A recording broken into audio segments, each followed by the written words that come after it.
तो now start diagonal relationship. Okay, तो diagonal relationship में हमने कल आपको टीच किया था कि सेकेंड पीरियड का एलिमेंट्स, कुछ एलिमेंट्स थर्ड पीरियड के एलिमेंट्स में जो डायगोनली प्रेजेंट है उनके साथ इनका प्रॉपर्टीज मैच करता है। तो लिथियम का और मैग्नीशियम का प्रॉपर्टीज मैच करेगा, बेरिलियम का और एल्युमिनियम का प्रॉपर्टीज मैच करेगा, बोरॉन का और सिलिकॉन का प्रॉपर्टीज मैच करेगा। इतना तो लिथियम एंड मैग्नीशियम का प्रॉपर्टीज मैच करता है, तो ये डायगोनल रिलेशनशिप बोलते हैं। This one is period number second, this one is period number third. तो lithium has diagonal relationship with magnesium, beryllium has diagonal relationship with aluminium, boron has diagonal relationship with silicon. ठीक है, अब ये diagonal relationship क्यों होता है? तो diagonal relationship क्यों होता है? Diagonal relationship is due to, क्यों होता है? तो हम लिखेंगे, इसमें 3-4 पॉइंट्स हम लिख सकते हैं कि क्यों होता है। तो पहला लिखना, the size of similar size of atom और आयन, दोनों का साइज लगभग सिमिलर होता है। सिमिलर साइज ऑफ एटम और आयंस, ये भी हम रीजन बोल सकते हैं। दूसरा हम ये भी बोल सकते हैं, same electronegativity of participating atom, same electronegativity of participating, same electronegativity of participating element, यानी लगभग दोनों का इलेक्ट्रोनेगेटिविटी सेम होता है। थर्ड जो है, same polarising power, same polarising power मतलब खींचने की क्षमता, अट्रैक्शन, अट्रैक्ट करने का पावर।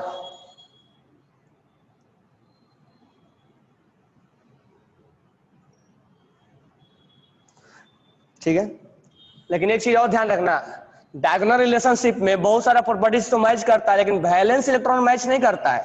तो एक नोट डाल के हम लिखेंगे कि in diagonal relationship,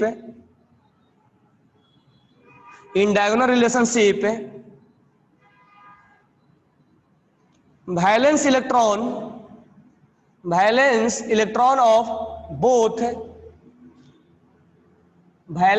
of both element will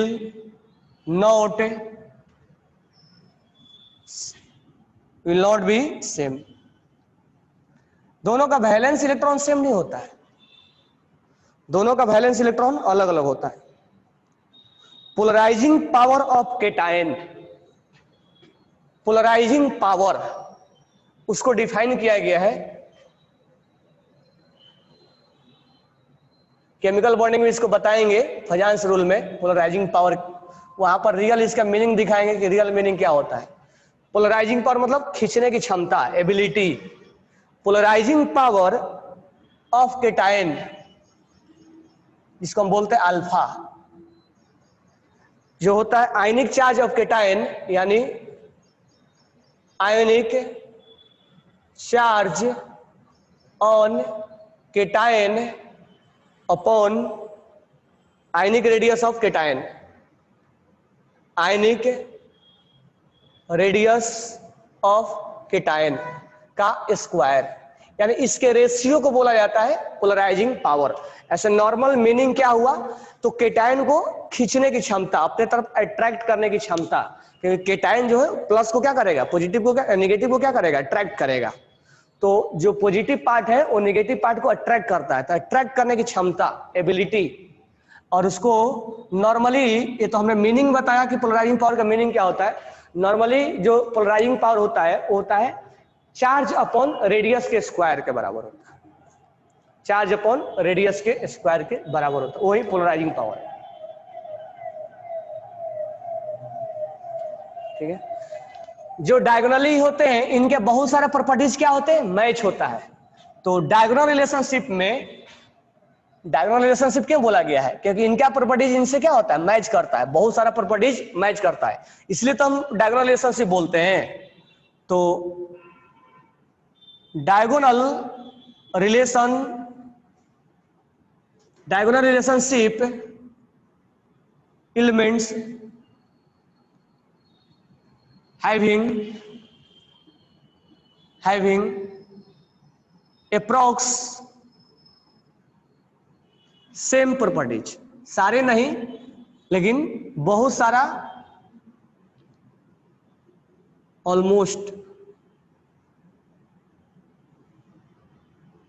almost same properties, बहुत सारा प्रॉपर्टीज क्या होता है, मैच करता है। जैसे यहाँ पर दो तीन ही लिखा गया, आगे हम बहुत डिटेल भी पढ़ेंगे इसको। जैसे पहला लिखा गया है कि ये एम्फोटेरिक होता है, ये भी एम्फोटेरिक होता है। जैसे BeO and Al2O3 both are amphoteric, ये दोनों, ये एम्फोटेरिक होता है, ये नाइट्राइड बनाता है तो भी नाइट्राइड बनाता है, ठीक है। इनके बाकी एलिमेंट्स नाइट्राइड नहीं बनाता, लेकिन ये नाइट्राइड और ये नाइट्राइड दोनों बनाता है नाइट्राइड। तो lithium and magnesium will form nitride, nitride बनाता है लिथियम नाइट्राइड Li3n Mg3n2।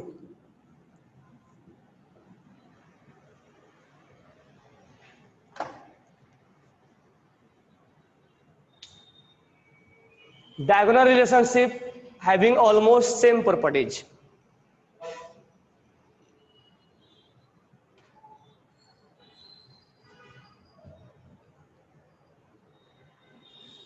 तो लिथियम और मैग्नीशियम, देखो इसके जो और एलिमेंट होते हैं, सोडियम, पोटेशियम, रिबिडियम, ये नाइट्राइड नहीं बनाते हैं। तो यहां पर मैं लिख भी दे रहा हूं, sodium, potassium, rubidium, caesium will not form nitride. Nitride मतलब N-3 के साथ रिएक्शन अटैचमेंट, जैसे ऑक्साइड होता है वो -2, उसी तरह से नाइट्राइड मतलब N-3।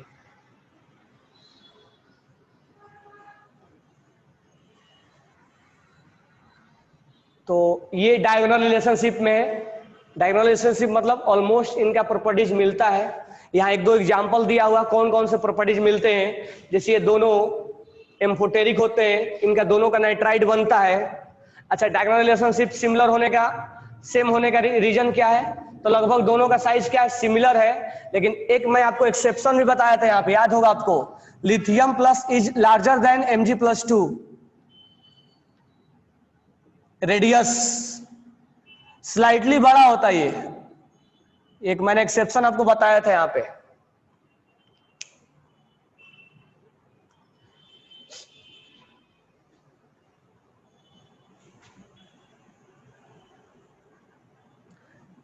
देखो C और P का हम आगे नहीं बोलते हैं क्योंकि ज्यादा प्रॉपर्टीज अब नहीं मैच करता है। तो डायगोनल पे तो है, कार्बन के डायगोनली पे तो फास्फोरस है, लेकिन ज्यादा प्रॉपर्टीज मैच नहीं करता है।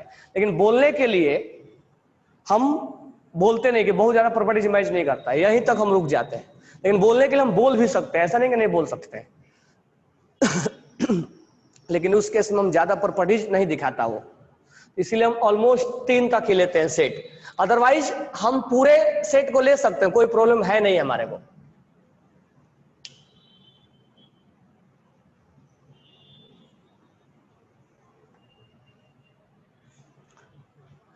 तो कॉन्ट्राडिक्ट में चला जाएगा, हो भी सकता है, नहीं भी हो सकता है।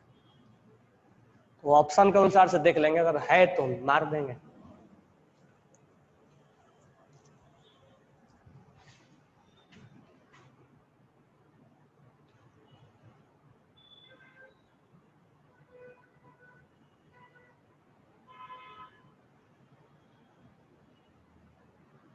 लिख लिए,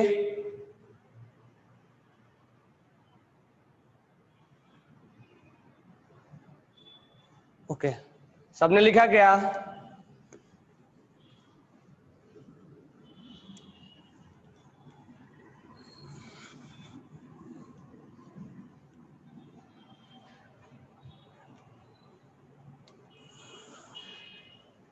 और एक और है जो मैच करता है, जैसे बेरिलियम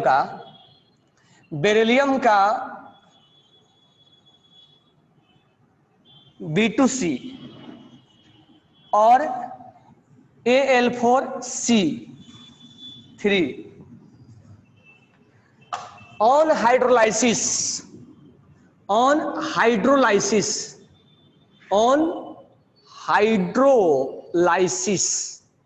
मतलब रिएक्शन विथ वाटर।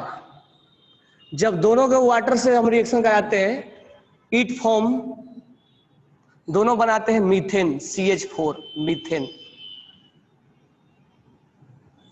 तो दोनों का दोनों ये मीथेन का प्रोडक्शन करते हैं। तो ये बस 3 ही हमें अभी यहां तक ध्यान रखना है, बाकी अभी और आएगा जब हम सेपरेट टॉपिक पढ़ने लगेंगे तब।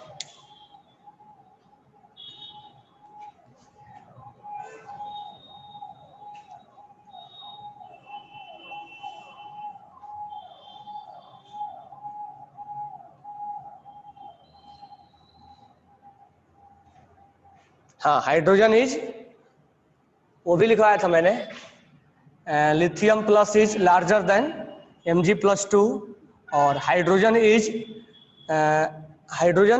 Is larger than fluorine minus. ये दोनों radius.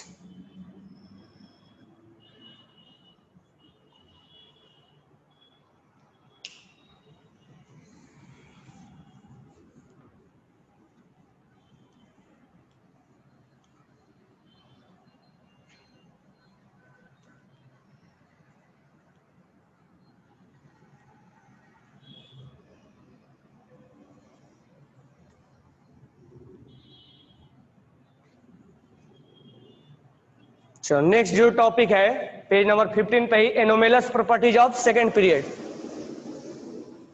Anomalous properties of second period. Anomalous मतलब डिफरेंट बिहेवियर शो करता है। तो हेडिंग डालो,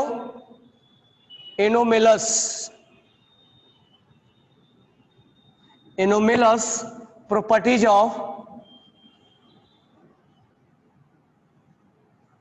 second period element.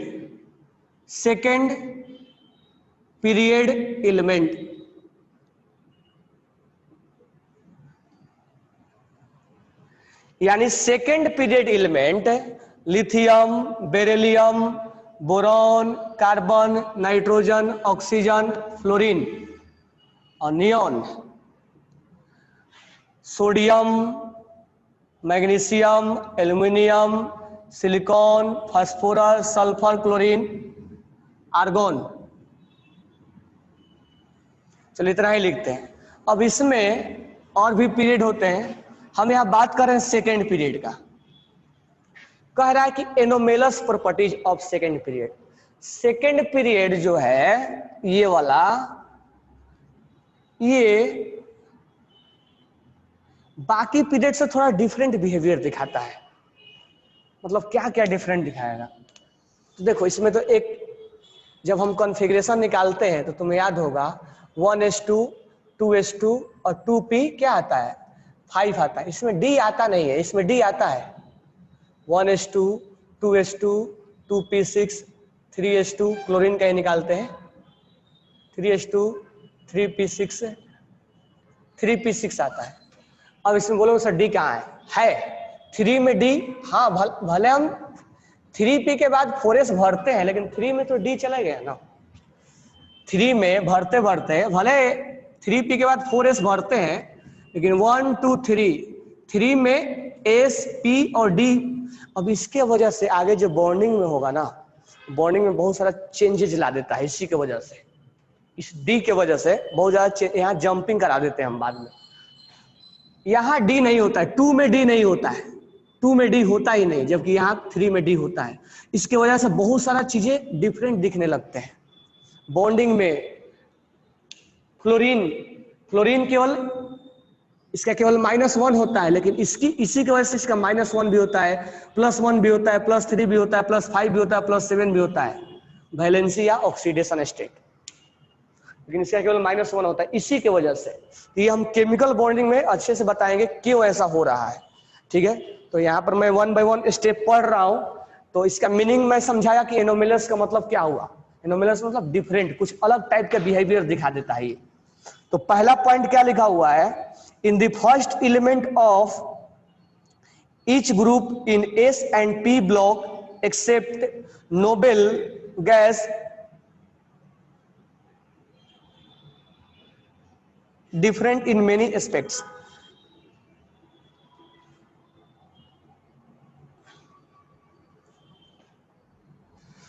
The first element of each of group in S and P block except noble gas differ in many aspects. यानी यहां पर neon को हटा दिया, इसमें नियॉन का नाम नहीं लिया। इसमें कह रहा है कि सेकेंड पीरियड का पहला एलिमेंट लिथियम है, मतलब सेकेंड पीरियड में फर्स्ट इस ग्रुप का पहला एलिमेंट, इस ग्रुप का पहला एलिमेंट, इस ग्रुप का पहला एलिमेंट, इस ग्रुप का पहला एलिमेंट, इस ग्रुप का पहला एलिमेंट, इस ग्रुप का पहला एलिमेंट, इस ग्रुप का पहला एलिमेंट, मतलब एस और पी दोनों का, यही सेकेंड पीरियड होता है ना। तो first element of each group, first element of each group, यहां पर हाइड्रोजन और हीलियम नहीं लिया है। अब इस ग्रुप का पहला एलिमेंट तो हाइड्रोजन होता है, लेकिन हाइड्रोजन और हीलियम को छोड़ दिया इसने। तो नॉर्मली ऐसे बात कर रहा है कि first element of each group in S, ये एस हो गया और ये पी हो गया,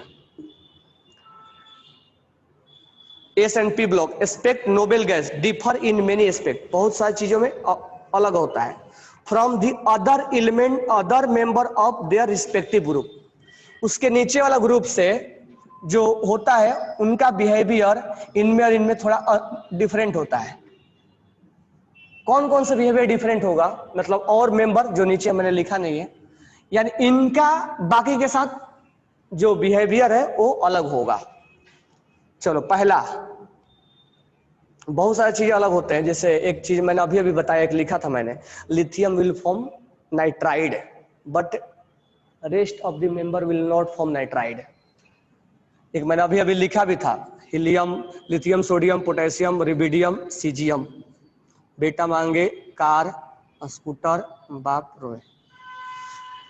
तो ये जो ग्रुप है ये वाला lithium form nitride, rest of the member will not form nitride, ये भी एक डिफरेंट प्रॉपर्टीज दिखा रहा है। लेकिन यहाँ पर क्या क्या लिखा हुआ हम देखते हैं। तो पहला जो है lithium beryllium form covalent bond, बिल्कुल सही लिखा है, ये हम आगे पढ़ेंगे। कोवैलेंट बॉन्ड में मैं इस चीज को आपको बताऊंगा। क्या बताऊंगा कि पहला जो लिखा हुआ है, पहले आप समझ लेना, इसके बाद हम बातें लिखेंगे, ठीक है। पहला जो लिखा हुआ है वो ये लिखा हुआ है कि लिथियम और इधर से बेरिलियम, देखो जो एस ब्लॉक के होते हैं वो आयनिक बॉन्ड बनाते हैं, एस ब्लॉक वाले जो आयनिक बॉन्ड बनाता है, ये जितने भी है लिथियम, सोडियम, पोटेशियम, रिबिडियम और सीजियम, ये जो होते हैं ना ये आयनिक बॉन्ड बनाते हैं, जैसे NaCl, KCl, RbCl, CSCl, ये सब आयनिक बॉन्ड होते हैं, आयोनिक बॉन्ड। लेकिन यहां पर ये और इसमें बेरिलियम, जैसे beryllium, magnesium, calcium, strontium, barium, ये और ये बाकी मेंबर आयनिक बॉन्ड बनाएगा और ये कोवैलेंट बॉन्ड बनाता है। अब ये कैसे तो अभी नहीं समझ में आएगा जब तक हम केमिकल बॉन्डिंग नहीं पढ़ेंगे। ये आयनिक बॉन्ड बनाता है और ये कोवैलेंट बॉन्ड बनाता है। तो बाकी जो मेंबर है that will be form ionic bond.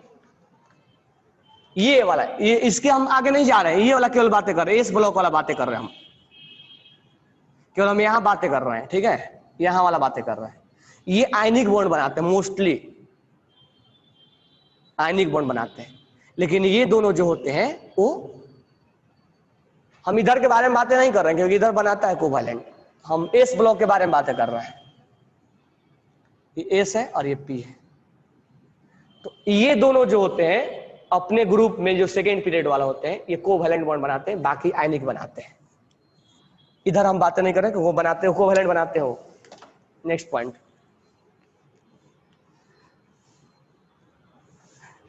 Third A group. अच्छा, यहां पर जानबूझ के इसने लिथियम और बेरिलियम को लिया, बाकी का नाम नहीं लिया है, समझ में आया ना? क्योंकि एस ब्लॉक वाले ये इधर कोवैलेंट बनाते हैं। अब ऐसा नहीं होगा कि ये आयनिक बनाएगा और ये कोवैलेंट बनाएगा, ऐसा नहीं होता है, ये दोनों कोवैलेंट बॉन्ड बनाते हैं। ठीक है, ये केवल यही के बारे में बातें कर रहा है, ये दोनों एस ब्लॉक के अल्कली मेटल और अल्कलाइन के बारे में बातें कर रहा है, मतलब इस पहला पॉइंट में। अब दूसरा पॉइंट में चलो, इन थर्ड ए ग्रुप मतलब boron family, maximum covalency of boron is 4 but remaining so +6 covalency. अब ये भी चीजें हमें तब समझ में आएगा जब हम केमिकल बॉन्डिंग पढ़ेंगे तब। कैसे? बोरॉन जो है वो 4 बॉन्ड बनाता है, 1 2 3 और एक कोऑर्डिनेट बॉन्ड बनाता है। जैसे मैं बॉन्ड एक बना दे रहा हूं BF3 में और NH3 में, ये बॉन्ड कुछ ऐसे बनता है। और यहाँ पर एक वैकेंट ऑर्बिटल होता है, इसकी वजह से लोन पेयर यहाँ पर कोऑर्डिनेट बॉन्ड बनता है। तो ये मैं चीजें सिखाऊंगा आपको केमिकल बॉन्डिंग में। तो कुल मिला के 4 बॉन्ड बना, इसीलिए इसका कोवैलेंसी 4 होता है। जबकि एल्युमिनियम, अच्छा एक We9 या 10 में मैं आपको कल बताया था कि एल्युमिनियम जो 6 बॉन्ड बना रहा था, वहां पे एक क्लोरीन था, 5 वाटर था कि नहीं था? ये H2O H2O H2O H2O H2O, एक और भी H2O ले लेते हैं या Ca ले लेते हैं, 1 2 3 4 5 6। तो बोरॉन जो है वो ज्यादा से ज्यादा 4 बॉन्ड बनाता है और एल्युमिनियम या बाकी जो होते हैं वो 6 बॉन्ड बनाते हैं। तो कोवैलेंसी मतलब नंबर ऑफ बॉन्ड है। We10 में हमने एक ऑक्सीडेशन स्टेट शायद निकाला था, कल ही निकाल कर दिया था मैंने, तो वहां देखोगे वहां 6 बॉन्ड बनाता है एल्युमिनियम। तो सेकंड पॉइंट क्या बोल रहा है? Third A group maximum covalency of boron is 4, मतलब कोवैलेंसी मतलब नंबर ऑफ कोवैलेंट बॉन्ड, लिख लेना, number of covalent bond, number of covalent bond. तो maximum covalency of boron is 4, जबकि एल्युमिनियम 6 बॉन्ड बनाता है। बट रिमेनिंग केवल एल्युमिनियम नहीं, बाकी जो बैंगन आलू गाजर इन थैला, ज्यादा तो इधर उतना नहीं बनाते हैं बट मोस्टली ये बना लेता है। अब इसका रीजन क्या है, क्यों नहीं बनाता है, ये 4 बॉन्ड क्यों बनाता है, 6 बॉन्ड क्यों बनाते हैं, सब केमिकल बॉन्डिंग हम टीच करेंगे। ठीक है, next point, first member of p block elements display greater ability to form p pi bonding nitrogen. ठीक है, तो इस चीज को तो अभी हम समझा नहीं पाएंगे क्योंकि ये बिल्कुल केमिकल बॉन्डिंग से जोड़ दिया पाई बॉन्ड। हम आगे केमिकल बॉन्डिंग आपको टीच करेंगे, सिग्मा बॉन्ड और पाई बॉन्ड, इसके बारे में हम अभी कुछ भी नहीं बोलेंगे। ये जो होता है एक्चुअली में मैं थोड़ा सा बस बता दे रहा हूं, N2 और ये O2 होता है, इसके नीचे ये P4 होता है और ये S8 होता है। एक्चुअल में क्या होता है, N2 ऐसे बनाया जाता है, N2 बॉन्ड ऐसे बनता है, ठीक है, जबकि उसी मेंबर का P4 जो होता है वो ऐसे बनता है, P4 ऐसे बनता है। तो देखो इसमें मल्टीपल बॉन्ड बना, ट्रिपल बॉन्ड बना, जबकि इसमें सिंगल बॉन्ड बना है, ये सिंगल बॉन्ड है। तो इसमें एक सिग्मा होता है और एक पाई होता है, और ये पाई पी पाई होता है, ये पी ऑर्बिटल्स है, ये हम बताएंगे आपको वहां पे, जबकि ये पाई बॉन्ड नहीं बनाता है। उसी तरह से ऑक्सीजन जो है ये यहां ऐसे बनाता है, जबकि S8 क्राउन शेप का होता है, ये सल्फर ये क्राउन शेप का होता है S8। तो ये मल्टीपल बॉन्ड नहीं बनाता है, ये मल्टीपल बॉन्ड बनाते हैं। और इसमें एक पाई होता है, ये पी पाई होता है। तो कहने का मतलब बॉन्ड के बारे में हम केमिकल बॉन्डिंग में ही जानेंगे। व्हाट इज पाई बॉन्ड, तो वही मैं बोल रहा हूं, पाई बॉन्ड के बारे में हम केमिकल बॉन्डिंग में वहां अच्छे से पढ़ेंगे। यहाँ पर हम पाई बॉन्ड के बारे में देखो, दो तरह का बॉन्ड बनता है कोवैलेंट, एक सिग्मा होता है और एक पाई होता है। तो जब हम केमिकल बॉन्डिंग आपको स्टार्ट करेंगे तो सिग्मा और पाई बॉन्ड के बारे में जानकारी देंगे, ठीक है। यहाँ पर हम केमिकल बॉन्डिंग के बारे में नहीं बोल सकते, बस इतना पॉइंट ध्यान में रखना कि दो तरह का बॉन्ड होता है, एक सिग्मा होता है, एक पाई होता है। Covalent are two type, one is sigma and one is pi bond. तो जहां पर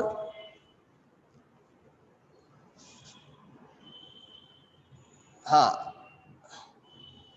ये सामने सामने ओवरलैपिंग होगा, एक्सियल ओवरलैपिंग होता है तो हम सिग्मा बोलते हैं, पैरेलल ओवरलैपिंग होगा तो हम पाई बोलते हैं, लेटरल ओवरलैपिंग। तो वो सब बाद में हम केमिकल बॉन्डिंग में टीच करेंगे, ठीक है। आगे देख लो, this reason of anomalous behaviour, तो मतलब दो ही प्रॉपर्टीज दिखाया, तीन बताया इसने कि ये जो होते हैं वो कोवैलेंट बॉन्ड बनाते हैं, बाकी आयनिक बनाते हैं। इसका कोवैलेंसी 4 होता है, इसका 6 होता है। एक बार और बता दे रहा हूं, ये नाइट्राइड बनाता है, ये नाइट्राइड नहीं बनाते हैं, नाइट्रोजन के साथ नहीं बनाते, ये सब नाइट्राइड बनाते हैं। और भी बता सकते हैं हम, ये ऑक्साइड बनाते हैं और बाकी ऑक्साइड के साथ साथ, ये कहने का मतलब ये ऑक्साइड और सुपर ऑक्साइड नहीं बनाता है, पर ऑक्साइड और सुपर ऑक्साइड नहीं बनाता है लिथियम। तो एक दो लाइन और ऐड कर सकते हो, लिख लेना वहीं पे, ये 3-4 पॉइंट है ना, एक लाइन और लिख लेना कि lithium will form nitride, nitride मतलब N-3, lithium will form nitride, rest member will not form nitride, rest member will not form nitride, lithium will form nitride, rest member will not form nitride, ठीक है। और भी लिखना चाहते तो लिख सकते हो, क्या, lithium will form only oxide, not super oxide और पर ऑक्साइड, मैं आपको बताया था। तो लिख लो ये भी पॉइंट को, lithium will form only oxide, बाकी ऑक्साइड के साथ साथ पर ऑक्साइड और सुपर ऑक्साइड भी बनाते हैं। तो lithium form only oxide, lithium only form oxide, not पर ऑक्साइड और super oxide, lithium only form oxide, not form पर ऑक्साइड और सुपर ऑक्साइड। क्लियर हो गया। अब एक चीज और भी लिख लेना, नेक्स्ट पॉइंट में एक और लिख लेना, बेरिलियम में जो ऑक्साइड होता है वो एम्फोटेरिक होता है, बाकी के ऑक्साइड बेसिक होता है। तो ऑक्साइड ऑफ बेरिलियम लिखना, oxide of beryllium form amphoteric oxide, oxide of beryllium form amphoteric oxide, oxide of beryllium form amphoteric oxide, oxide of beryllium form amphoteric oxide and rest will form basic oxide, and rest will form basic oxide, rest will form basic oxide, ठीक है। तो ये अपने बाकी member से कैसे different है, ये अपने बाकी मेंबर से कैसे डिफरेंट है, ये बाकी मेंबर से कैसे डिफरेंट है, तो कुछ कुछ चीजों में डिफरेंट है। तो हम जैसे जैसे केमिस्ट्री का नॉलेज बढ़ता जाएगा तो हमें और डिफरेंस क्रिएट होता जाएगा सेकेंड पीरियड में और बाकी पीरियड में, जैसे इसमें और इसमें बाकी में क्या डिफरेंस है। और बाकी 3 पॉइंट तो यहाँ लिखा हुआ है, उसको 3 पॉइंट को आप राइट डाउन कर लो अभी। तो इसमें एक पाई बॉन्ड भी है, दिस वन विल फॉर्म, ये पी वाले, एस वाले पाई बॉन्ड नहीं बनाते हैं, इसके बारे में हम थोड़ा डिटेल केमिकल बॉन्डिंग में जाएंगे, पढ़ेंगे। ये केवल आयनिक बॉन्ड बनाते हैं, पाई कोवैलेंट में बनता है, सिग्मा आयनिक में नहीं बनता है।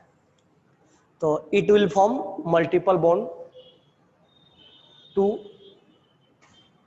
अब ये भी बोल सकते हो कि इसका एटॉमिसिटी 2 होता है, इसका एटॉमिसिटी 8 होता है, तो ये भी एक अपने आप में डिफरेंस है। इसका एटॉमिसिटी केवल 2 और 3 होता है, इसका एटॉमिसिटी 8 होता है, ये भी अपने आप में एक एनोमेलस दिखा दिया, डिफरेंट दिखा दिया। इसका एटॉमिसिटी 2 होता है जबकि इसका एटॉमिसिटी 4 होता है, P4 होता है, जबकि ये N2 होता है, ये भी अपने आप में एक डिफरेंस है। बरोबर है क्या। तो ये जो है अपने से कैसे डिफरेंट है, ये अपने से कैसे डिफरेंट है, ये पॉइंट नोट डाउन कर लिया अपने सब। अब देखो इसका रीजन क्या है। तो reason for the anomalous behaviour, reason क्या है, ये अपने बाकी मेंबर से कैसे डिफरेंट है, ये अपने बाकी मेंबर से कैसे डिफरेंट है, ये बाकी मेंबर से कैसे डिफरेंट है। तो रीजन क्या है, तो स्मॉल साइज बोलेंगे, चार्ज अपॉन रेडियस का वैल्यू, यानी कोई भी ऑप्शन में से कोई एक मिलेगा उसको हम टिक कर देंगे, कोई एक पर्टिकुलर रीजन मिलेगा हमें तो हम उसको नाम ले लेंगे।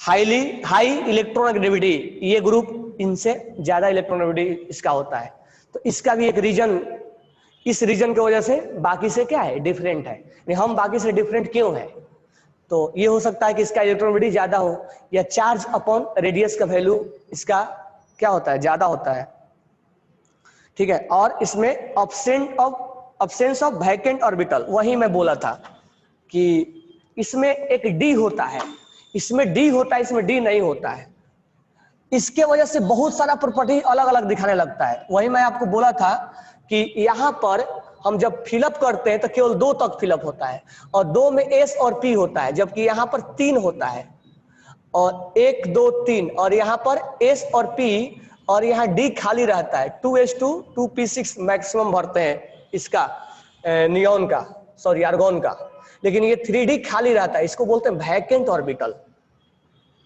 वैकेंट ऑर्बिटल खाली है, और इसके वजह से बहुत सारा चीजें अलग हो जाता है। तो कैसे कैसे अलग होगा जब हम केमिकल बॉन्डिंग पढ़ेंगे, क्योंकि ये चीजें ज्यादा रिलेट करता है केमिकल बॉन्डिंग से यहाँ से, तो वो हमें सब क्लियर समझ में आ जाएगा कि वैकेंट ऑर्बिटल से क्या लेना देना है, तो वहीं पर हमें क्लियरिटी समझ में आएगी। ये सारा पॉइंट आप नोट डाउन कर लो अभी के अभी। तो हम यहाँ 4 पॉइंट देख रहे हैं। ऑक्सीडेशन, ऑक्सीडेशन यानी लॉस ऑफ इलेक्ट्रॉन, यानी ऑक्सीडेशन स्टेट इंक्रीज हो जाना,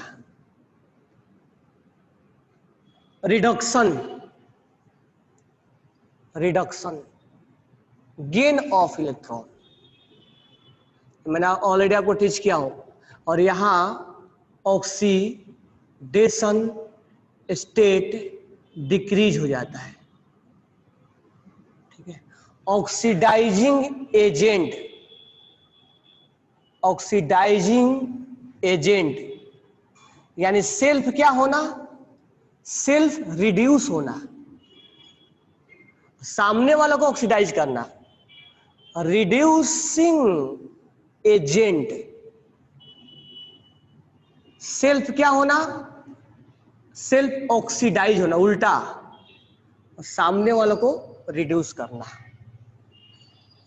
अब ध्यान से सुनना, अगर हम बात करें लिथियम, तो लिथियम से बन गया लिथियम प्लस, सोडियम से बन गया सोडियम प्लस, पोटेशियम से बन गया पोटेशियम प्लस, रिविडियम से बन गया रिविडियम प्लस, सीजियम से बन गया सीजियम प्लस। अब मुझे बताओ ये ऑक्सीडाइज हुए हैं या रिड्यूस हुए हैं, ये क्या हुआ है, ऑक्सीडाइज हुआ है या रिड्यूस हुआ है, क्या हुआ है बताओ। या तुम हो नहीं नया, मैं सोचा बताओगे। क्या हुआ है, ऑक्सीडाइज हुआ है ना। दो कैसे, मुझे बताओ यहां लिथियम का ऑक्सीडेशन स्टेट क्या है, जल्दी से बताओ। What is oxidation state of lithium, what is oxidation state of lithium. 2 cancer आया, प्रथमेश और शशांक का, बाकी +1 और +1 क्यों, +1 क्यों, जब तक वो कंबाइंड स्टेट में नहीं होगा तब तक हम कोई भी एलिमेंट पीरियोडिक टेबल का लिखा जाएगा बोलोगे +1 में है, न्यूट्रल होता है, 0 होता है, 0, +3 भी लिख के भेजो। सबके ऊपर चार्ज 0 होता है, ये मत बोलना कि सोडियम का +1 होता है, जब वो कंबाइंड स्टेट में जाएगा तब ना +1 होगा। फ्री स्टेट में बिल्कुल पीरियोडिक टेबल में क्या तुम +1 लिखते हो क्या? नहीं, क्योंकि चार्ज नहीं होता, उस पर 0 होता है। तो जब वो कंबाइंड स्टेट में दूसरे से रिएक्शन करने जाएगा तब ना बोलोगे आप +1 है। नॉर्मल क्या बोलोगे? 0। तो अगर नॉर्मल हम बोलेंगे कॉपर पे क्या है, इस पे क्या है, सब पे कोई भी पीरियोडिक टेबल का एलिमेंट्स लिख दिया जाए नॉर्मल, जब तक ये नहीं बोला जाए कि वो कंबाइंड स्टेट में जा रहा है यानी रिएक्शन करने जा रहा है, तब तक उस पर चार्ज क्रिएट नहीं होगा। अब 0 से कहां चला गया? +1, यानी ऑक्सीडेशन स्टेट क्या हो गया? बढ़ गया, यानी एक इलेक्ट्रॉन यहां क्या हुआ है? लूज हुआ है। हम इससे भी पकड़ सकते हैं लॉस ऑफ इलेक्ट्रॉन, यानी हर जगह एक इलेक्ट्रॉन क्या हुआ है? लॉस हुआ है, या ऑक्सीडेशन स्टेट बढ़ गया है, 0 से +1 हो गया है। तो दोनों में से हम कोई भी मेथड से देख सकते हैं कि इसका ऑक्सीडेशन हुआ है। ऑक्सीडेशन स्टेट का बढ़ जाना ऑक्सीडेशन कहलाता है, या लॉस ऑफ इलेक्ट्रॉन, एक इलेक्ट्रॉन लॉस हुआ है, यहां 2 इलेक्ट्रॉन लॉस हुआ है, एक हो या 2 हो, या ऑक्सीडेशन स्टेट बढ़ गया है। ऑक्सीडेशन स्टेट का बढ़ जाना, इसका मतलब ये ऑक्सीडाइज हुआ है। तो बोथ आर ऑक्सीडाइज, ये ऑक्सीडाइज हुआ है। अब ये मान लेते हैं गैसियस फेज में, सब के सब गैसियस फेज में, all are in gaseous phase. अब मुझे बताओ सबसे जल्दी से कौन अपना इलेक्ट्रॉन लूज करेगा? इसमें बताओ, लिथियम और सीजियम में which one will be lose their electron fast? भाई एक आंसर आया, बाकी 2 आंसर, 3 आंसर। पार्थ, परी, शशांक, अथर्व, हाँ सीजियम। इसका मतलब इसको क्या बोलेंगे? Top to bottom. अब ये सेल्फ ऑक्सीडाइज हो रहा है तो ऑक्सीडेशन बोलेंगे। तो सेल्फ अगर ऑक्सीडाइज हो तो क्या नाम देंगे? क्या नाम देंगे? ऑक्सीडेशन होगा जिस पे, तो क्या नाम देंगे उसका? सीएस के पास मोर एनर्जी लेवल नहीं, सीएस के पास एनर्जी कम होगा ना, साइज ज्यादा है उसका, आराम से इलेक्ट्रॉन निकल, रिड्यूसिंग एजेंट। तो इसको सेल्फ ऑक्सीडाइज हो जाना मतलब रिड्यूसिंग एजेंट है।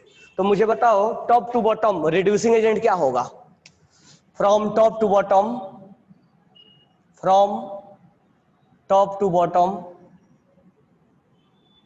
Reducing agent, reducing agent will be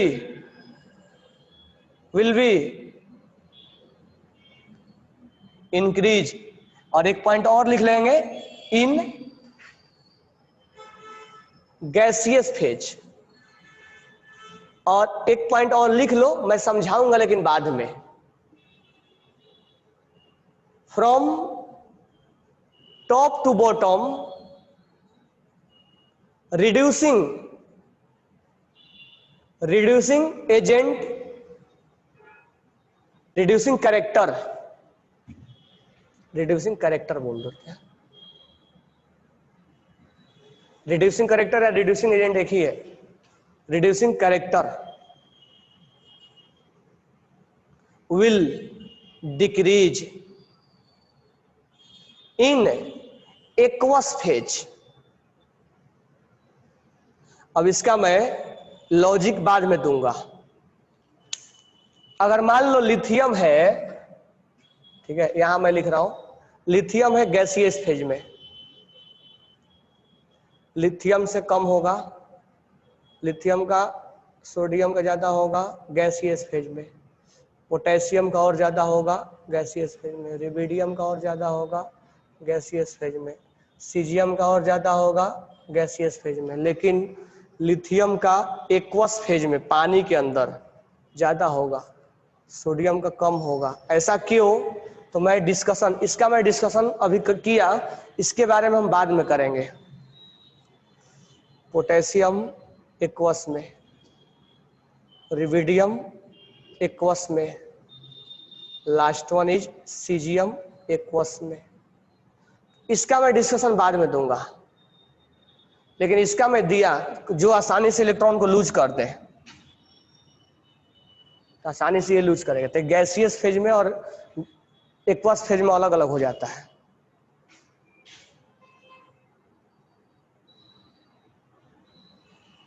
बरोबर, लिख लो अभी, जब हम केमिकल बॉन्डिंग में एंट्री मारेंगे तो बताएंगे इसको। अच्छा मुझे ये बताओ कि अल्कली में और अल्कलाइन में कौन जल्दी इलेक्ट्रॉन लूज करता है? अल्कली में और अल्कलाइन में कौन जल्दी लूज करता है? अल्कली में और अल्कलाइन में, अल्कली। तो अल्कली ज्यादा रिड्यूसिंग एजेंट है या अल्कलाइन? अल्कली ज्यादा रिड्यूसिंग एजेंट है अल्कलाइन? अल्कली। तो तीसरा पॉइंट हमारा ये होगा, अल्कली मेटल किस फेज में? गैसियस फेज में। Will be more reducing character, reducing character than alkaline earth metal. Alkali और अल्कलाइन में ज्यादा अल्कली का होता है गैसियस फेज में।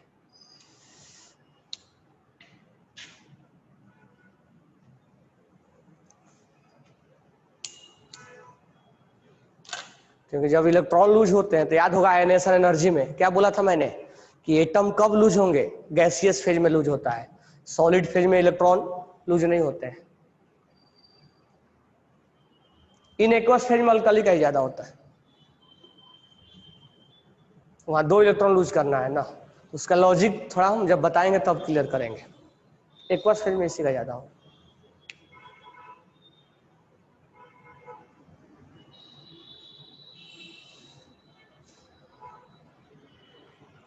चलो तो 2-3 पॉइंट मैं पढ़ दे रहा हूं। ऑक्सीडेशन रिडक्शन एबिलिटी 15 पेज पे, तो इसको आप एक बार रीड करना।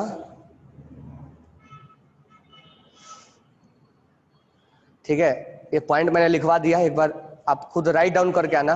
तो 15 पेज पे आप कल राइट डाउन करके आओगे और 16 पेज पे